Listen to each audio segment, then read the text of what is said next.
Stop it. The CEO's wife, Mrs. Rachel, slammed the traditional sweets I had brought onto the floor. She breathed heavily, and her expression, which made her anger apparent, was intimidating. I'm sorry. The sweets scattered on the floor. The recipe I learned from my grandmother, who was skilled in making sweets, was something I could replicate very well. I felt miserable. I started preparing it several days ago and working hard to make it for the celebration of the chairwoman's longevity. Do you really think my mill would eat such cheap sweets? Tears overflowed in response to the words that were directed at me. What a nuisance, added the CEO, Mr. Robert. My mom is not in good health, and yet, he clicked his tongue in disapproval. I'm really sorry. When I looked up, I saw the chairwoman, Mrs. Cynthia, staring back at me with tears in her eyes. My name is Chelsea Smith. I'm 38 years old. It is embarrassing to say, but I'm still single, and I haven't had much experience with men. Reflecting back, I've had a few men who cared for me, but I just couldn't move out of my house. I loved my grandmother dearly and didn't want to be away from her. So, as relationships progress, the conversation would lead to the possibility of living with my grandmother, right? But as soon as that topic came up, the men I dated always run away. What about my parents? My parents passed away in a car accident when I was very young. I was in early elementary school at the time. Then, I started living with my grandparents.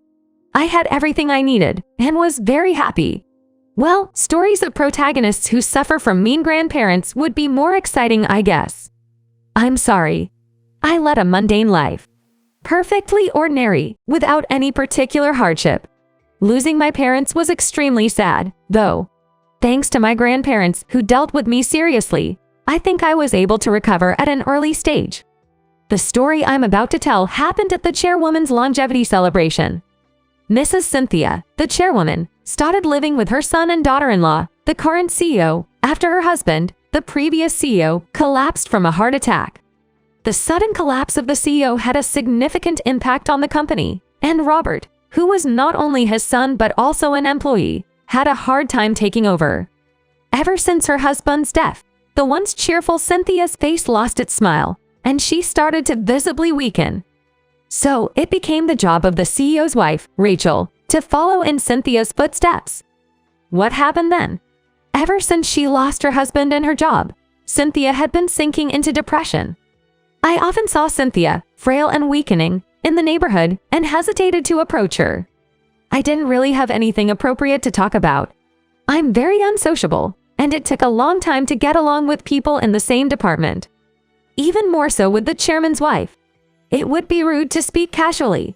There's also a rumor in the office that Rachel is obsessed with organic food, that her meals are simple and unbalanced.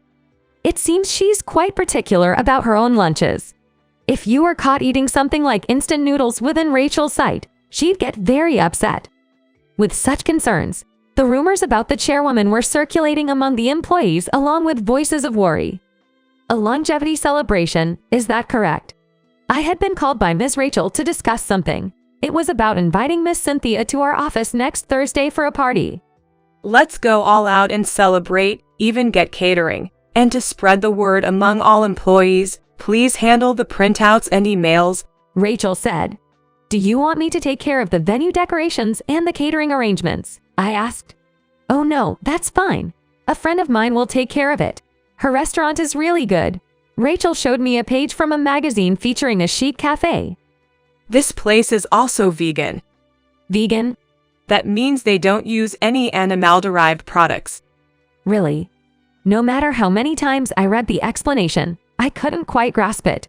But when I heard her saying we don't eat any meat or fish, I felt a sense of terror realizing that Miss Rachel was involved with something unimaginable. I wondered if Cynthia would be okay.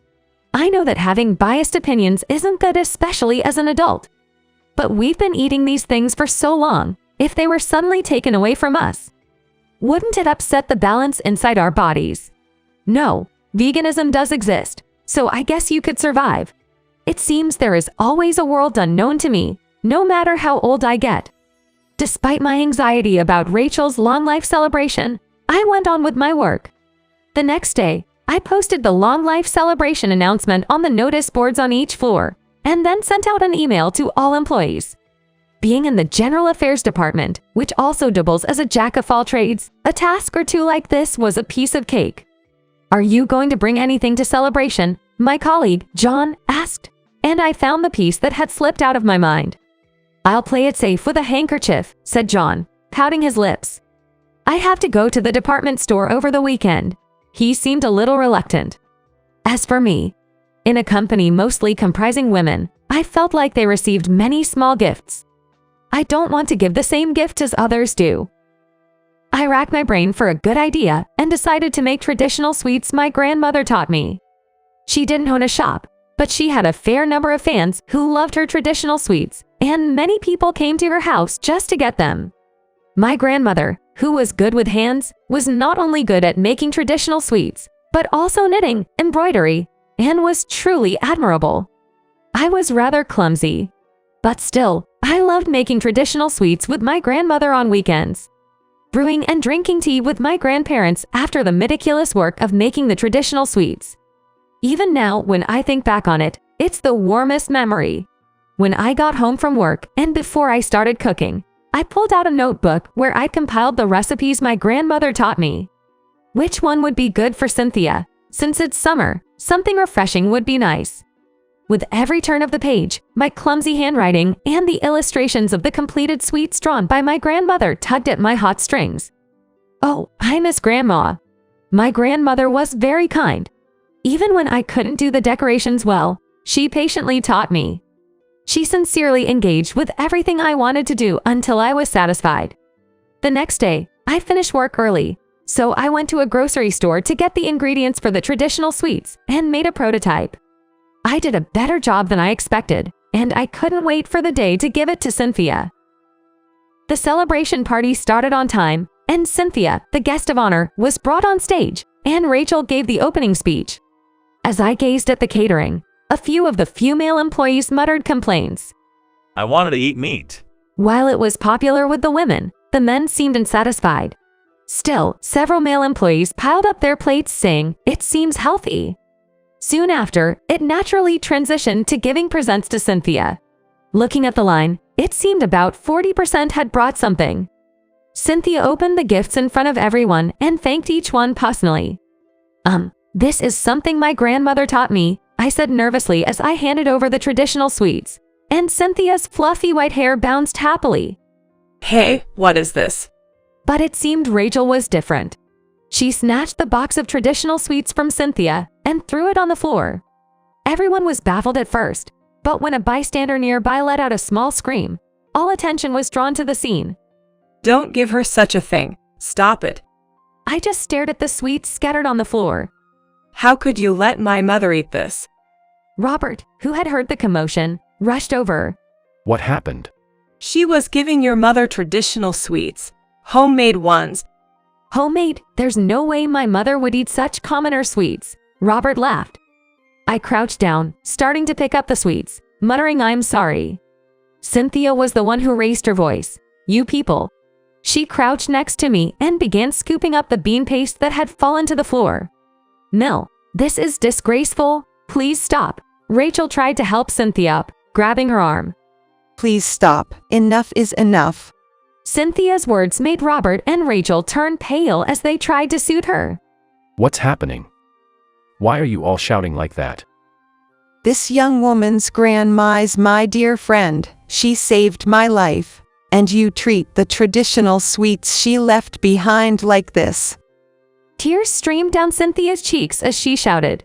Rachel, holding onto Cynthia's arm, tried to calm her down. "Mill, please calm down." "Okay." But Cynthia shook off her hand vigorously, saying, "Let go of me." I'm old, and I've put up with a lot because I'm relying on you guys, but I've reached my limit. I will do what I want. Mom, calm down, okay? I'm sorry about the sweets, okay? It's not so simple to forgive. Cynthia remained resolute. Then Cynthia went back on the stage and switched on the microphone. I'm not rejecting healthy meals like the catering my daughter prepared today, but I declare, I'll eat what I want, and I'll drink what I want. I'll do whatever I want, Just because I'm getting on in years doesn't mean I should live a dull life. My life should always be exciting and adventurous. That's how I want to live. When Cynthia finished, she breathed heavily, and the scattered applause gradually grew louder. I apologize once again.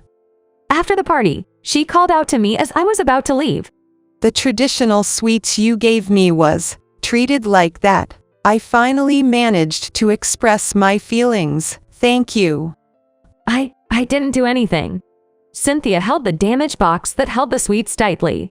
The moment I saw this, I thought it was like what Emily used to give me as a gift. Emily was always on my side.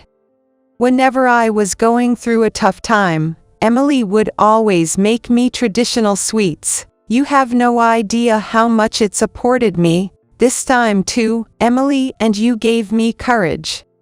I had no idea you and my grandma were close. Cynthia smiled gently. Please make the sweets a guy, she asked me, her eyes welling up with tears.